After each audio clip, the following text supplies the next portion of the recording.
Hi friends, welcome to our channel. In the last video we completed the PPM.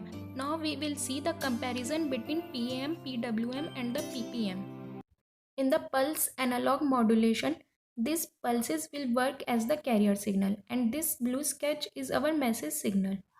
In the first one, as the message signal amplitude change, the pulse amplitude is also changing. So this is a form of the PM, that is pulse amplitude modulation. In the pulse amplitude modulation, our carrier signal, that is pulse amplitude, is also vary according to the variation of our message signal.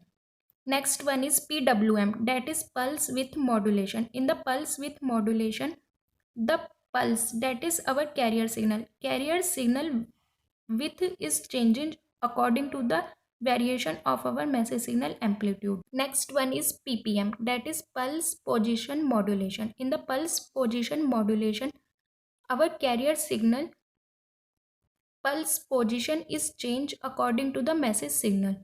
As the message signal amplitude is increasing, the distance with our reference position pulses is increasing, and as the message signal amplitude decrease, the distance with our reference position is decreasing.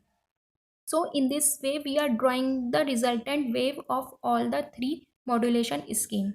Next discussion is of bandwidth.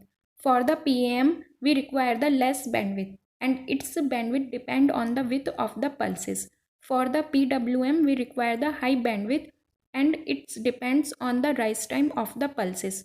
For the PPM we also require the high bandwidth because pulse position is increasing or decreasing, so we require high bandwidth and it depends on the rise time of the pulses. Next turn is of instantaneous power. As in the PAM, our amplitude is vary, so the instantaneous power required for the transmission is also vary. For the PWM, as width of the pulses is increasing and decreasing, so the variation in the width of the pulses, so the instantaneous power that is required to transmit our pulses is also vary. And for the PPM, the amplitude and width of the pulses are constant, so instantaneous power required to transmit our pulse is constant. Now is the turn for the discussion of the noise interference. First one is for the PM. For the pulse amplitude modulation, the pulse amplitude is vary according to the message signal. So this is one kind of the amplitude modulation, and we discussed that in the amplitude modulation noise interference is high. So for the PM noise interference is maximum.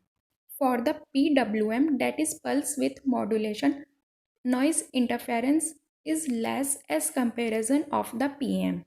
For the PPM, noise interference is minimum. Now we will discuss SNR, that is signal to noise ratio. So for the signal to noise ratio, noise is in the denominator part. So as we discuss, for the PM, noise is maximum, so the SNR is least.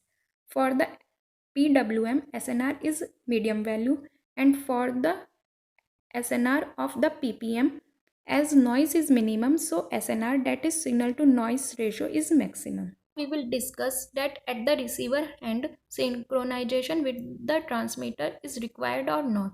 For the PAM, as only amplitude is vary and pulse position is not vary with reference to our carrier pulse, so the synchronization of the transmitter is not required. And for the PWM, only width is changed, but the position with reference to our carrier signal is not changed, so the synchronization is not required. But for the PPM, as in the resultant wave our pulse position is vary with reference to our carrier pulse, so at the receiver hand we require to synchronize with the transmitter, because if we do not synchronize with the transmitter, we do not catch what will be our original message signal, so that is needed for the better recovery of our message signal. So this is the entire analysis of the discussion.